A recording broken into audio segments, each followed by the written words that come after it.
What is up, my Vangabonders? It's time to deal with the undercarriage of the bus. Now, there are a few obstacles we're gonna have to deal with in order to get this done. There are some holes that have rusted through that we're gonna have to cut out and weld in new metal.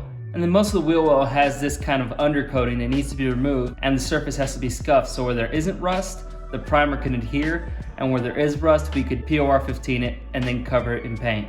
Now, a lot of the original heating system in this bus is present. There are a few spots where it's rusted through, so I'm thinking I'm gonna remove it, at least so that I could get the bottom of the bus treated. And in the future, I've been thinking about running an auxiliary heater, as I'm not sure if I'm gonna be able to find all the heater components in order to have the stock heating system from the heater boxes all the way up to the front. So I'm thinking I'm gonna set something like that up, kind of like how some of them came from factory. First things first, I gotta find a way to remove that undercoating.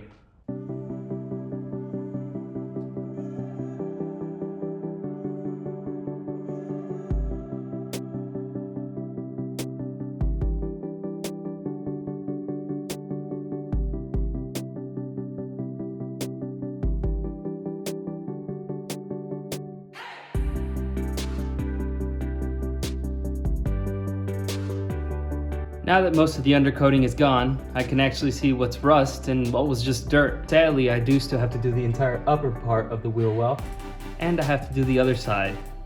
This is gonna take a while.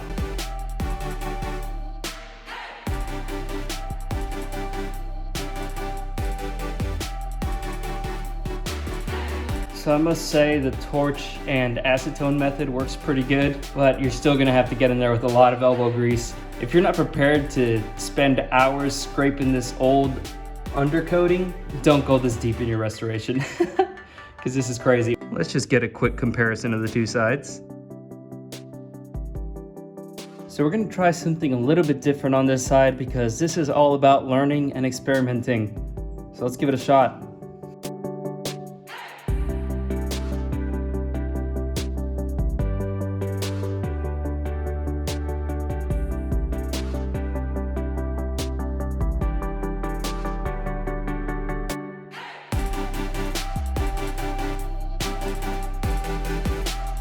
I'm gonna go ahead and say that no matter what way you do it or how you do it, it's terribly not fun. So, is it worth it? That is up to you. To me, yeah, I mean, I'm doing it, so it's worth it. Most of that you're looking at was probably caused by rocks popping up and chipping the paint, so we're gonna have to deal with all those spots. And obviously, that right there is gonna be welded in with some fresh metal. That cannot be saved. You can see right through to the floor behind it.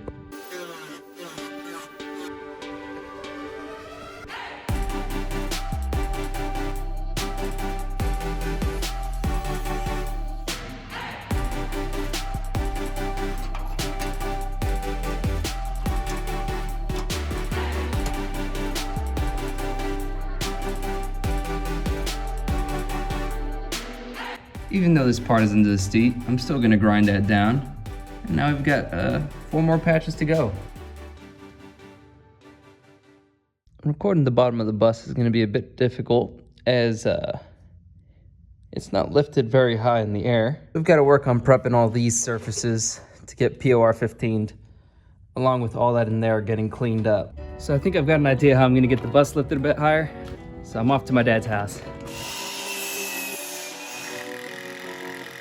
It's time to take the long walk home with my new bus wheel holders.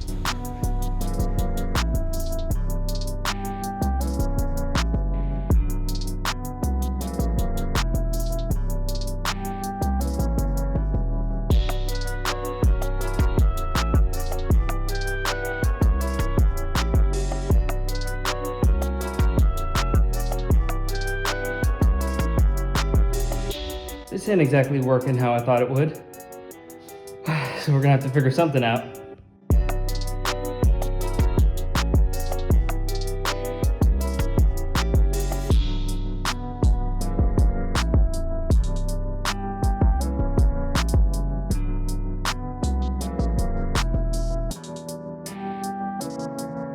So the main thing that's happening here is that as I lift back here, this front jack starts to lift up back here and tilt forward, which is pretty scary. That's why I'm having to go back and forth and do it little by little. I thought it would end up on these cinder blocks. It's gonna take a lot more than that.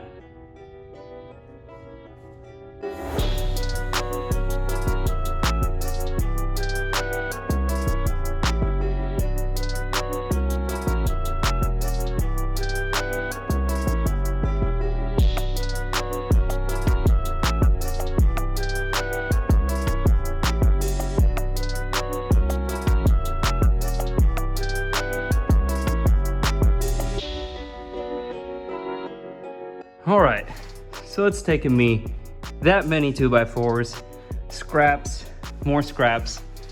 My jack is on those stepping stones. That's definitely not safe, but we finally have it high enough to put on at least one cinder block, and that's high enough for me.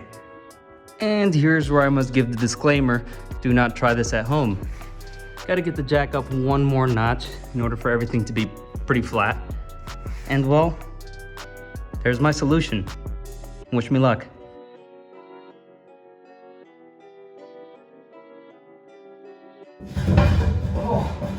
Oh, the creaking is just, that is anxiety inducing. Well, the time has come to remove all the wiring and cables from under there so that we could get to work. So my idea here is that I'm gonna wrap this up in tape and then pull it out the back. Definitely seems like it goes out the back. Let's see if this mess of wires is gonna come out. I think it's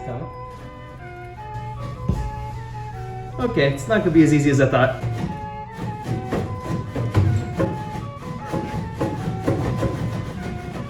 There we go. Oh yeah, it's coming now. Ew, oh my life.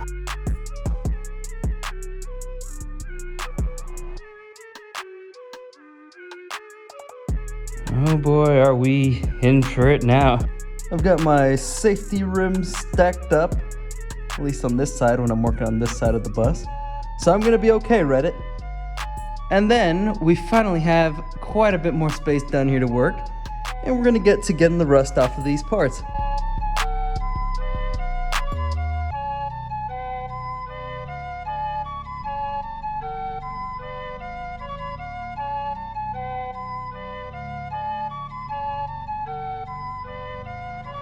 And this right here is why you wire wheel everything. Does it not look like a hole before I got to wire wheeling it? Thankfully, I haven't found any other huge pits, but we're gonna need to make a custom patch piece for that. Sprayed some rust converter inside, and once it's all welded up, we should be all good as far as rust holes are concerned. So obviously that took a minute. It is nighttime now. The patch is done. It's not beautiful, but at least it's closed up and no longer a big rust hole. So I've been pondering this whole heater duct situation for a minute. This piece is welded up here and to here and to here, and it's also in good conditions, so I don't really want to take that out, nor can I really. This piece is trashed, but it's welded here. The only thing I could think of doing right now so that I could continue is cut it here, deal with whatever damage it caused here, and then maybe cut it right here so that if I have to in the future, I get some kind of pipe that I could clamp around what's left of this and run it here through to back there. That way I'll still have the heat that goes up to the front. Or maybe they sell this piece and I'd have to find a way to weld it on. Either way, this piece needs to come off. It's not savable. And there's like a nut in there. It's really weird. Don't like it. Crap keeps falling on me.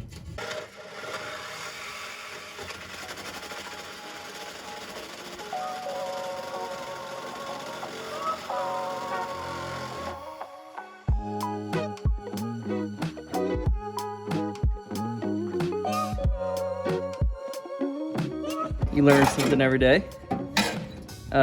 This doesn't seem to be welded in as many spots as I thought, so I might be just wiggling it out and being able to get to the bottom of this, and then I could coat this separately, which would be the ideal situation, and then hopefully buy a replacement this. Haven't gotten a good look at it, but there's newspaper in it.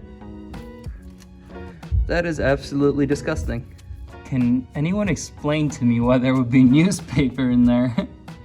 Anyways, I'm gonna get to vacuuming it and then we'll see the conditions it's in. Seems like we might not be priming the bottom of the bus in this episode, as I ran out of primer and it hasn't delivered yet. And this episode's probably already getting pretty long. I've wiggled and wiggled and it kind of, it just breaks free. So look at that, that is some original primer, non-rusted. Now it's just this last piece to get out, which shouldn't be very difficult.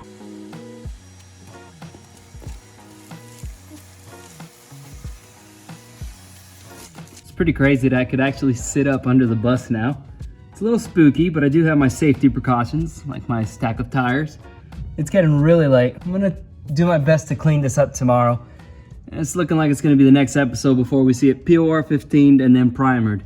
If you enjoyed that video, make sure to hit the like button down below. Subscribe to the channel for more restoration content. There are live streams on Saturdays. Whoa, careful. You're pissing well. Oh my lord, help! And new episodes every Wednesday and Sunday. Make sure to check out the van art that Mallory herself makes. We're taking commissions. Send us an email at vangabonders@gmail.com or follow us on Instagram and send us a DM and get yourself a custom van art. Every order goes directly to supporting the channel. We are now rebuilding the engine, so I'm probably going to be splitting the series into two. One where we're rebuilding the engine and then one where we are working on the rust on the bus. Love you guys so much. Thank you for watching, and I'll see you in the next one. Nice wooden floors. You also want to put some works of art from friends in your nice van.